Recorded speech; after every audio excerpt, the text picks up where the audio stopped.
Well, hello. I didn't see you there. Did you notice my new microphone and my better audio quality? It was in my last video too, but I just never commented on it. I hope it sounds good. Okay. Hey everybody, how's it going? Taylor, Sheepish, whatever you'd like to call me. Again, within reason. Today we're going to be doing some papercraft. I'll talk about that here in a bit, but I have done a lot of papercraft over the years, and really, what is papercraft? Papercraft is, from my perspective, we're not Wikipediaing this, but papercraft from my perspective is anything that you make with paper. Generally for me, typically that's construction paper. It's colored construction paper, varying colors, but it can be, thicker postery paper that's, smoother or slicker. It can kind of just depend on what you're looking for, but most of mine is colored construction paper, generally from Hobby Lobby or the like.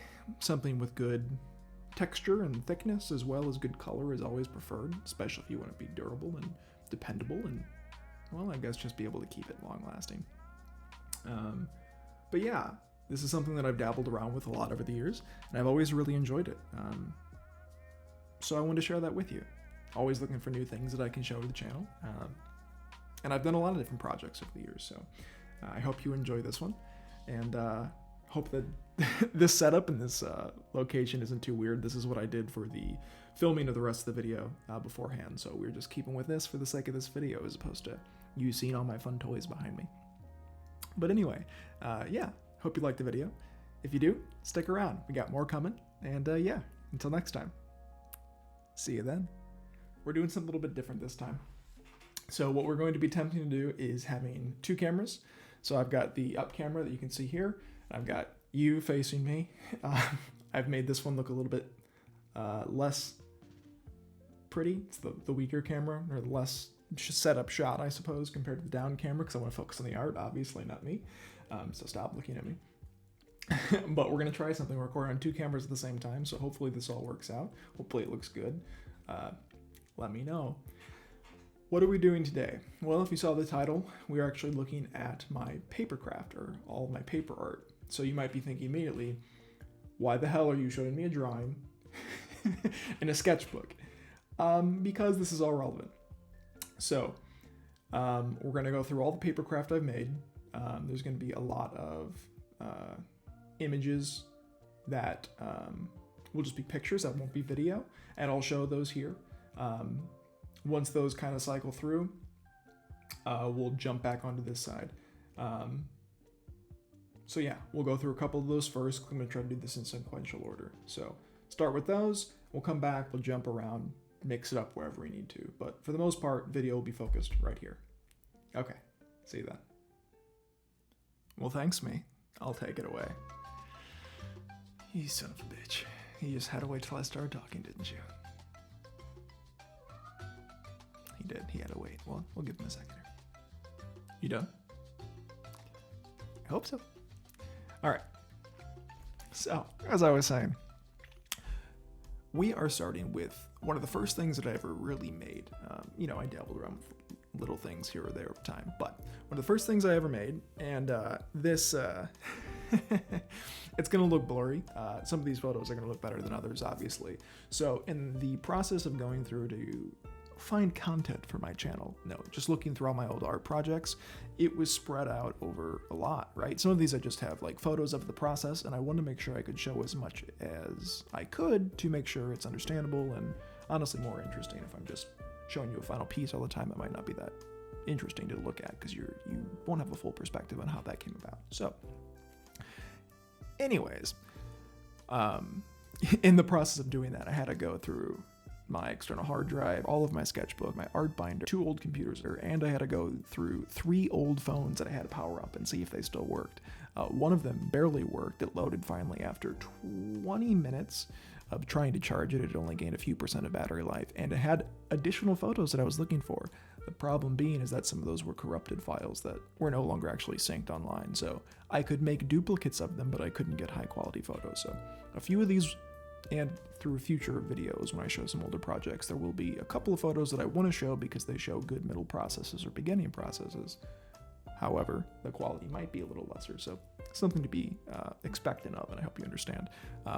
So I did my work, and I hope you appreciate the effort for me to show these to you.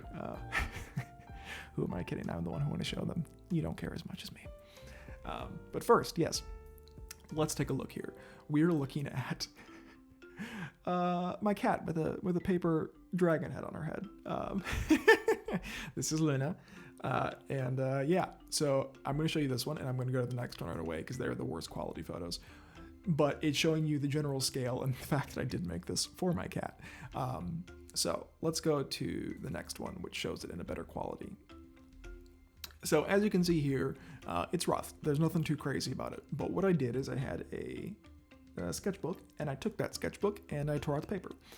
This was a smoother style sketchbook. I wish I still had it, but I don't, so I could kind of clarify the texture for you. But it was more postery, like a poster board, like slick, not typical construction paper that has like a rougher, looser texture, I suppose. So I took it and I cut it up, and I just like had no idea what I was going to make, and it kind of all came together, right? So I made a base form. I kind of got it to a size because I knew I was going to put it on my head, or put it on her head, and yeah, just kind of went from there. In this kind of 3/4 view, you can see there's quite a bit of depth. Really, all of it is done with scraps of paper that I cut out. I just did one piece at a time, right? So like I made a crest, like a head part, and I was like, oh cool, so I'll do the cheekbones. Now I'll do the nose. And I kept kind of cutting it and altering it, trying to get symmetry, and then it's just all glued together with tape. But yeah, the last one you can see it straight on. And this is a bit irrelevant from all of the other pieces that we'll be talking about, but I wanted to show it because it is so different. And it's a good reminder that, you know, sometimes you just make random shit. I remember in school, this is a side tangent, but like, if you have a creative mind, which sounds weird to say about yourself, so forgive me if that sounds like hoity or pompous. If you have a creative mind, it's always working. No, but you can make art out of anything. The story I was going to share is I remember I was in like a history class one time, and all of my school years were just filled with not focusing on what was happening and just focusing on drawing and doodling and making art, because that's what I cared about. Not to say I got bad grades, because I didn't, but you know, I had priorities. Anyway, I remember I had a piece of paper. No, what I did. So if you remember those old notebooks, I guess they're not old, they're probably still common, I just don't use notebooks really anymore, but they had the perforated edge with all the little like tears that would connect to the ring on the binder. So I separated that, and I had all those all that, you know, thin material that was still left to the binder ring. So I took that, spaced it all out, like tore it apart, so I just had little squares. And then if you remember in SpongeBob, I think it's SpongeBob, where he takes all the scraps of paper and he like puts them together and makes like an image, and I'll put that here if that's a real thing that I remembered. Lucky Squidward, it's you and me playing leapfrog. That's you on the bottom. Give me that! There is nothing artistic about leapfrog. What are you doing now? I call it Rippy Bits. You take a bunch of old ripped up paper and you make a new picture out of it. See, you're on top this time. So I did that. I didn't make the exact image, but I made my own, and I just used those to make like an outline of like a character, of a face. But you can make art out of anything is the point. And I've done a lot of things with paper that I don't have photos of, or I don't have representations of. But this is an old one I have that I wanted to share because I thought it was interesting. So, all right, so this book, what are we doing here? So what I wanted to start with is, we'll have a whole video on that at some point, but it was a different idea I had at one point for a show, or a story, or YouTube content in general. What the intention was is that I would draw characters, I would cut them out, and basically make like puppets, like they would be on popsicle sticks or something. And I could do voices for them, I could make it interactive, I could make it long spanning with characters and story. You know, it'd be simple, they'd be moving around and be more, well, I guess simple, I already said the word, but I thought it could be an interesting way to do it. And maybe I would get into, you know, some kind of simple animation or something along the lines. I didn't fully go with that, but I wanted to start with showing you this because this led to the first Papercraft that I really did, outside of what you already saw with like that my cat helmet. Right, so we're going to show just a few of these. There's only 3 here. One was a fawn, pretty simplistic. One was this like elven character, pretty simplistic. And then we have the knight, again, all pretty simple. The intention, thick, bold lines, again, you can see some of these I didn't finish, like his lines here, they get thinner. But I was going to do this, cut these out, colorize them in some capacity. This led me to the official, excuse the voice, it's coffee time. We're running low. Uh-oh. We'll keep it warm at least. This led to the official first Papercraft. So, if you're thinking, Taylor, show us the rest of your sketchbook, it's dirty and old. We'll get to those. We'll have probably a couple of videos going through different sketchbooks over time, but not yet. So, this led us here. And these might look pretty simple, but let me walk you through what we're looking at, okay? This was the original one, this green one. And that led us to the white one, which is technically unfinished because, you know, as it goes, if I didn't finish it, if I didn't fully invest in the idea, then I moved on to something else. So, but I saved these and I'm glad I did. So the first one is this green one. So if I hold it up to the camera, and forgive me, the top camera is inverted, it's reversed. So if I move in, it looks kind of strange. That's probably why. These are also probably a little bit dusty, so I hope it's not too distracting. But here's the character, right? So what we did is we've taken 2 colors of paper. We have a light green, we have a dark green. You can see I've colored his chest, gave him a little bit of shading. That was actually done with a highlighter. And what was cool is that when light was shown on it, and I don't think it's going to fully translate on camera, perhaps if you can see it very clearly in this backlight, you can see how the light glows through him behind me. I hope that's pretty clear for you guys. But I thought that would be a really cool effect. I used, you know, thinner paper than thicker for his hair and his clothing. And I thought, oh, maybe he like transforms or he has powers, and that light will really help register. So this was the base idea. I thought, okay, it looks really cool if I cut it out and then I have a dark border. It really kind of pops, even how simple this is. That led to the second one. The second one, again, I'm sorry, this is upside down for me. It was going to be like a priest lady. She had drapey clothes. So what I did with this, I also took different colored paper. We're layering it, right? But I took markers and I colored on top of it. So same type of concept. Each color, again, is a different color of paper. And then we've shaded it to give it a little bit more variety. Again, never fully finished. What are you going to do? But this was really the start of the majority of the Papercraft that I've done. So the next main one that follows this is going to be my Snow White and the Seven Dwarfs piece, and anything else I'm forgetting, but I think that's it. So we'll jump over there, and then we'll be right back here again. The next one is going to be, I suppose I should say welcome back. Welcome back to this view. We're going to be going to Snow White and the Seven Dwarfs. Now, I don't have step-by-steps. I do for some of the future ones, so retroactively put your mind back and understand what I did. But we'll talk about it. So, Snow White and the Seven Dwarfs.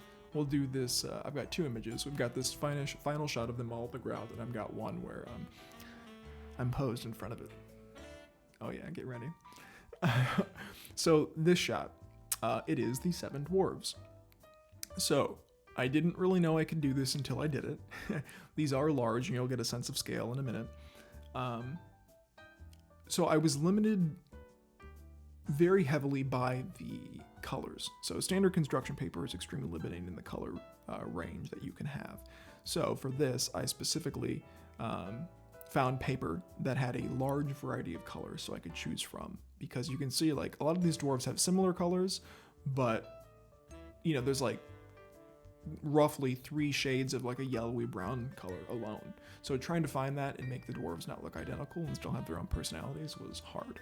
You know, one of the things that I could have done better with this is scale. Like, they're all pretty darn close, but Doc, like, for example, you can see him with the glasses in the bottom center.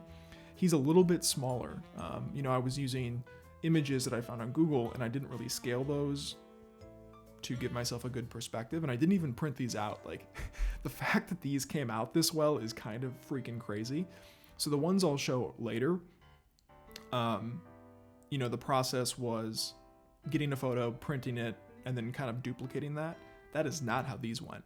So how I made these was I mentally isolated the shapes of the colors. Okay. So if we stick with, who's fun? Let's do Grumpy. So if we look at Grumpy, okay, what I did is I mentally isolated the shapes of the colors. So what does that mean? So the pink, excuse me, let's say the tan of his face. The tan of his face and his hand, right? So we have 2 areas of tan. So I got the color I needed.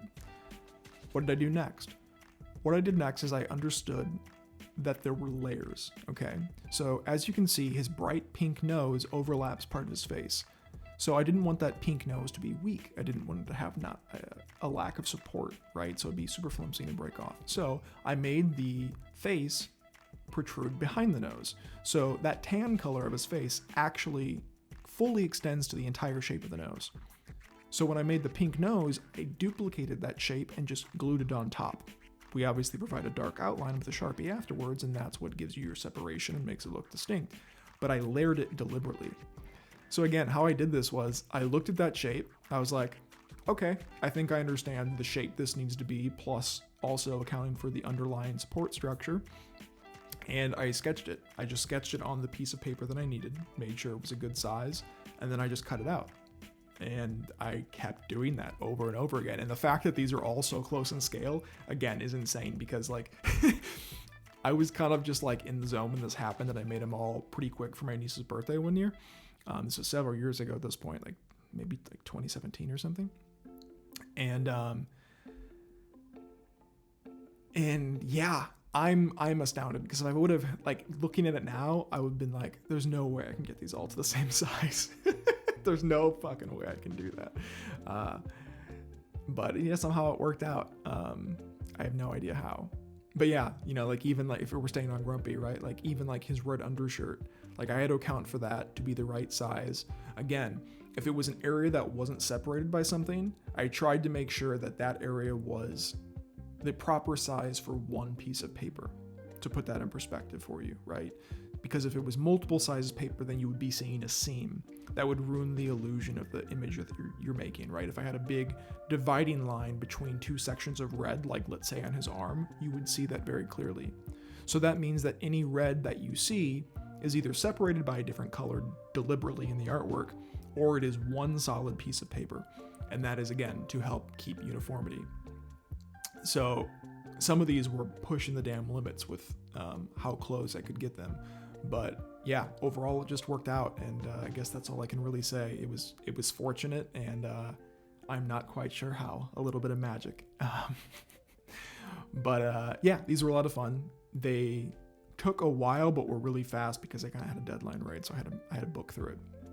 We'll get into some of the more specifics maybe later, but these pieces again, I guess not again, but these pieces also different from anything else. They were actually laminated. So they were laminated if they look a little shiny, maybe like in the top one you can see it, or maybe in my next photo, which actually I'll go to now. Here you go. You can see like more of like a white looking outline, right? So what we did is we had them laminated so they would be, again, more durable. And so after everything, right, was built, then they were laminated, then I had to recut them out again so you didn't just have like big sections of clear paper on the sides, so they would keep the same shape. So yeah, there was a lot of process to this, but that really, I'm going to use rigidified again. I don't think I say that until after this point, but you know, we're saying it now and you'll think about this later. Think about what you've done. Yeah. But yeah, for scale, here's a me in a pose. I don't remember taking this picture. My mom said it to me when I was asking if she had any photos of this still. Look at me pose, cute. But yeah, for scale, now you can kind of tell, right? They're all around like 2 foot tall, which is kind of fun because like they're not necessarily super dissimilar to the size that they might be in real life. I mean, they're probably like at least a foot, if not a foot and a half taller, but you know, close enough. They look good when I'm laying down at least. Okay, I'm gonna send you on. Oh, you know what? before I send you away, actually there's quite a few more things we can talk about really fast. So next is this. So this was after Snow White and the Seven Dwarfs. This is a card. So I made this card for my mom. It is cherry pie. So same style of process. This one is a little bit different because this one involves markers. So what we did for this piece specific is we have a red piece of paper that makes the entire shape, right? I found a general image online that I wanted to make. I drew it out, sketched it out on paper. When I did that, I cut it out. So the whole image that you see here, the outer perimeter, the outer shape is just one red piece of construction paper, okay? On top of that, we then have what I believe to be 3 different layers of other colored paper, okay? So we have the bright pinky red that is the highlights on those cherries underneath. We have the lighter yellow-brown that comprises the majority of the upper crust. And then we have the dark brown, which is the side and some of those hex patterns, okay? So everything else, like the variances in the red color, and I'm sorry if you hear my cat running around the background. Thank you, Quoth, for interrupting me yet again.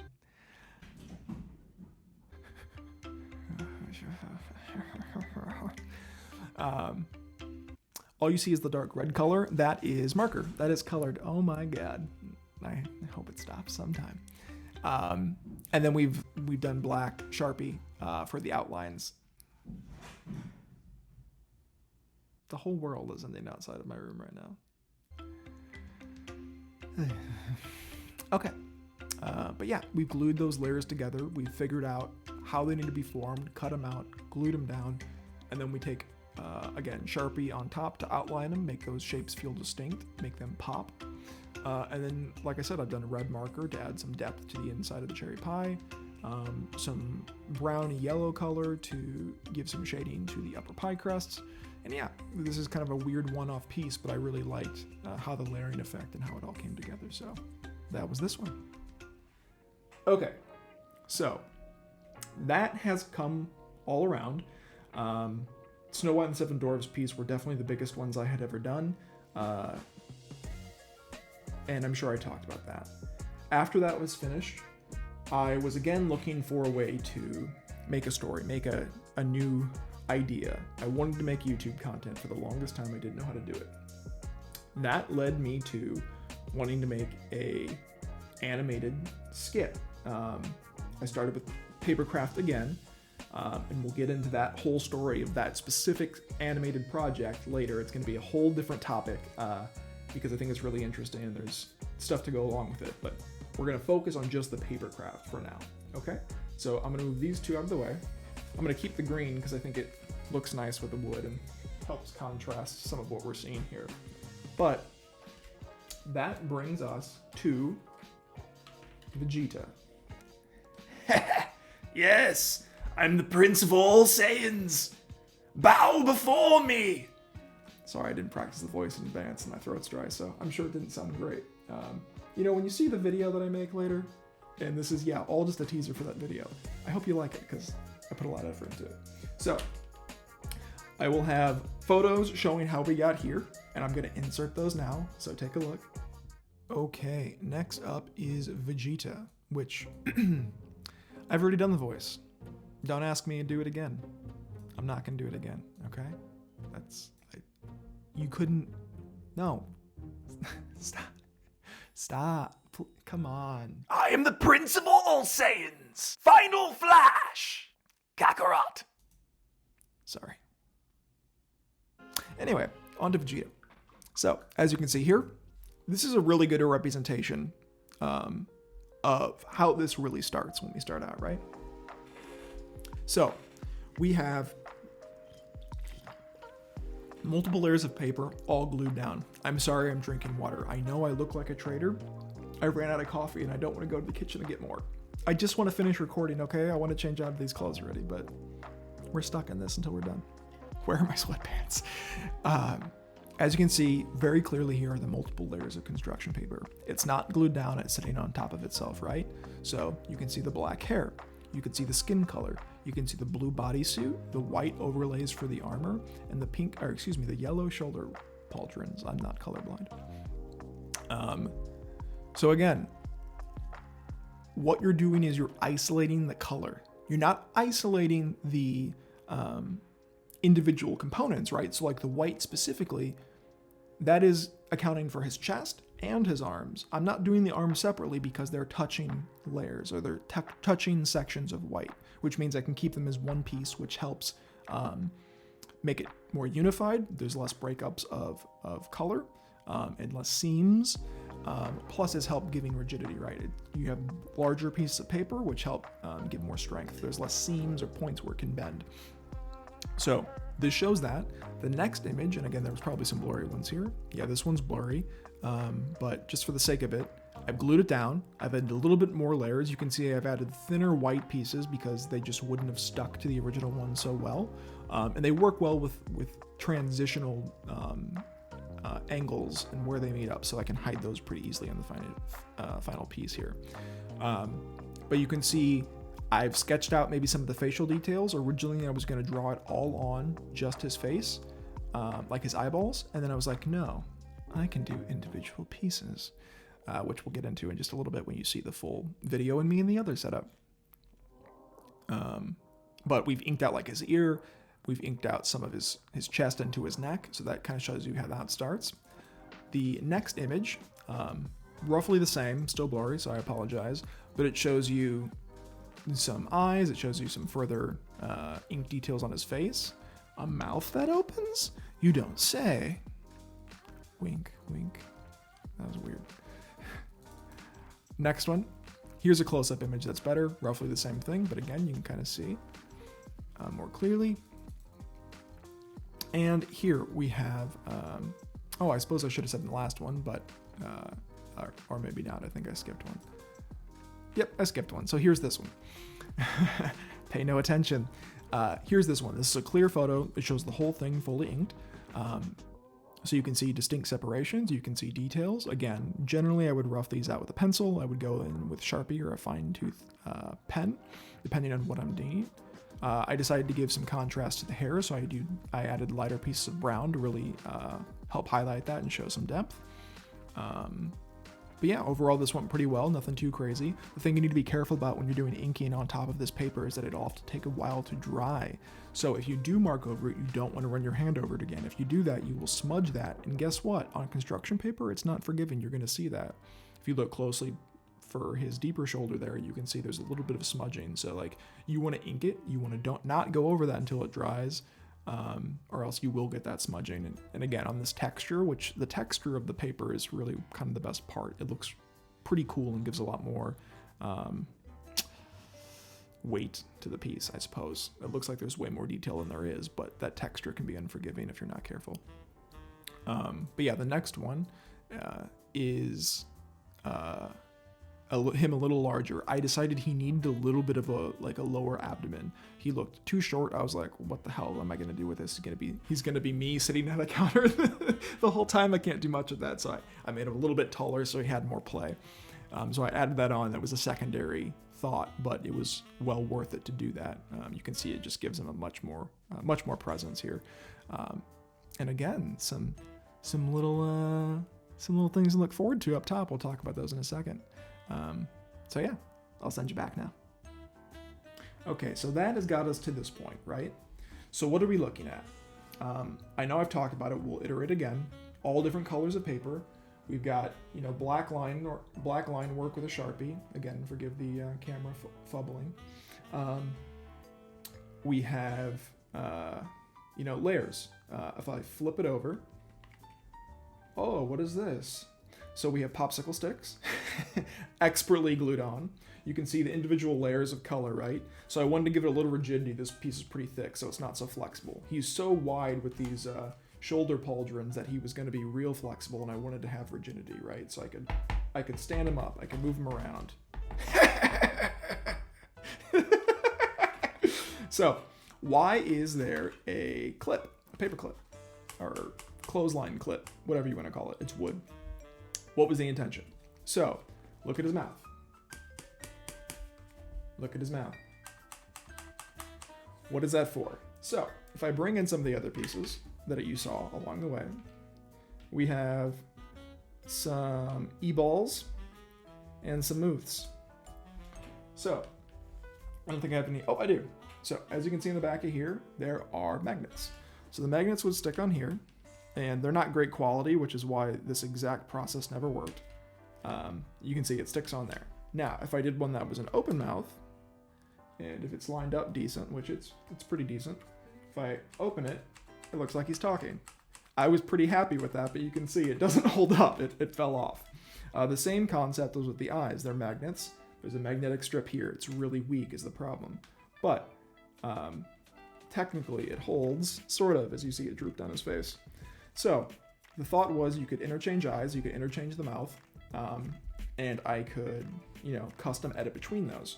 So this is going to be a talking character, right? He was going to be animated and moving around, and I was going to be able to control him, right? I could give animation to this, and he was going to be on a chair. So this is going to be his sofa. You're really only going to probably see him from right about waist up, which is why I never did legs or anything. That was irrelevant. But yeah, this is really cool. This is all discovery based, iterating on what I did prior. And yeah, it was a lot of fun to make this. I really enjoyed how this looked. The project, like I said, we'll get into that later. This is just on the overall Papercraft and the character development, how that all came about. So this, the chair, the idea of the character, the interchangeable pieces, this was all a fun concept that I really, really liked. And I was like, okay, well, I'm clearly gonna do more of this. This is gonna be a whole series. My whole YouTube channel is gonna be about this. Spoiler, it wasn't. But this leads to the next one. So long, Vegeta. And that brings us to Beast. So, get these out of the way. Get these out of the way. As you can see, this one's bigger. Okay, last thing. Here is a preview to Beast that I probably just teased and showed you, and now we're jumping back over here really quick because I want to give you the breakdown just a little clearly how this worked. So this one I'm happy is that I have the original. It's blurry, but it doesn't really matter. I have the original image I used or that I found online. So here you see a picture of Beast. I think I actually went to the movie, found a screenshot, took a screenshot of the image on my computer, went into Photoshop, ensured it was the proper scale, printed it out. That got us here, right? So I knew the general pose I wanted Beast to be in. You can't see necessarily some of his body, but we'll get to that. The next image, you can see there was the startings of his head. Again, it's a little blurry, so I apologize. But I took the rough form language. You can see the colors vary, right? Between this and the last one, but again, I was working with the colors that I had available.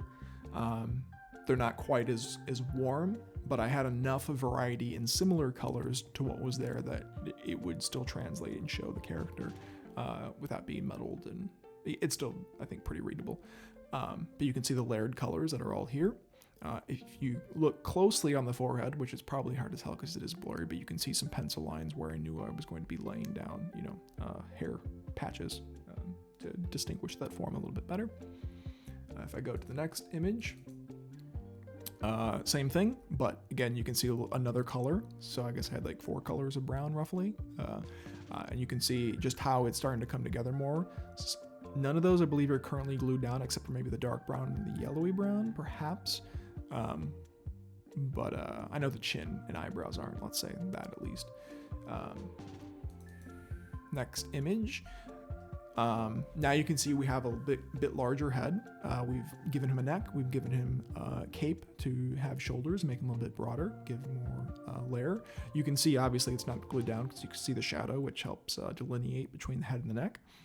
But this is, again, just showing how this process slowly develops. At first, it looks kind of strange, and it's actually kind of fun to look at. It looks, poppy. Like, you can understand who the character is, but it's more of a silhouette. It really comes together once you throw those ink lines on.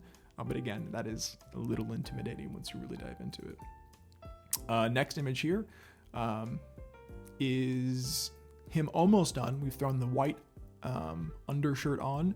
We've actually gone out and we've inked all the hair and the horns and everything on his upper head. We finished the entire face aside from the eyes, which we'll talk about coming up in a little bit here. And all we have left is the cape and the body, so we'll jump to the last image before you see it in person again, and here it is. Boom shakalaka. Again, per the original image, this is actually showing more kind of below the shoulder line that I had, but I knew, again, I wanted him to be a little bit taller. After I did Vegeta, I knew that I wanted a little bit more torso height to help give him a little bit more presence. But yeah, you can see this hopefully pretty darn clearly because this is a good image, maybe even better than the video quality I'll show in a second. But that is everything I got to say to you on camera too. So until next time, peace out, Girl Scout. And coffee sip. Oh yeah. So this one's bigger.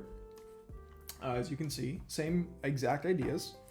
You can see there's layered paper. I didn't rigidify, I suppose, this one as much because at this point, after the original attempts with making the puppet real in person, animating in real life as I just like talked off camera, which would have probably been hokey as fuck. But the original attempts for that I knew weren't going to happen. So what I knew at that point is I would probably be scanning these into my computer because that's how the skit ended up going with Vegeta. So I was going to scan these into my computer and I was going to do further animation. So things were going to be separated. Therefore, I didn't have to make this a solid. And Quoth, please be careful and don't knock that over. I will hate you forever. Oh my god. Quoth, please go away. Don't knock that over because it was really hard to set up. Go away. Shoot. You sit right there. Thank you. All right, so now we have his face. So as you can see, it would sit here. It could move and animate around as we wanted it. You can put it in different angles. If I try to set this guy up, right, so we have interchangeable mouths. We have like a underbite, which you could pose around. We have a snarly mouth. We have eyebrows. And I never did the eyes. So again, by this point, I knew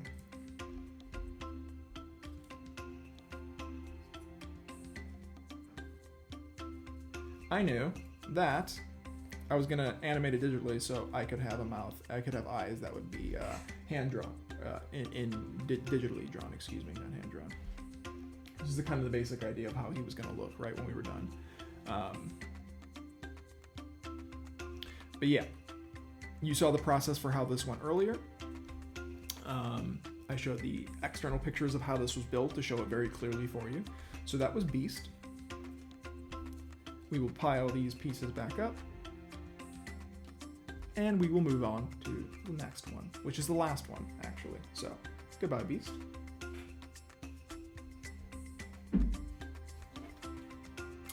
And last but not least, we have Courage. Look at this. Unfinished. Who would have guessed? So we'll lay out the pieces of the body. This one's fun because there's a lot of smaller pieces. Body, lower body. We have eyeballs. I did make his eyeballs. I think by this point, I had known that I wasn't going to make this digitally. I think I had given up on Vegeta, but I still kind of wanted to have the character model because I really like how these paper models look in person. I was gonna like make a bunch and keep them around because I thought it'd be really, really cool, but I didn't do that. So yeah.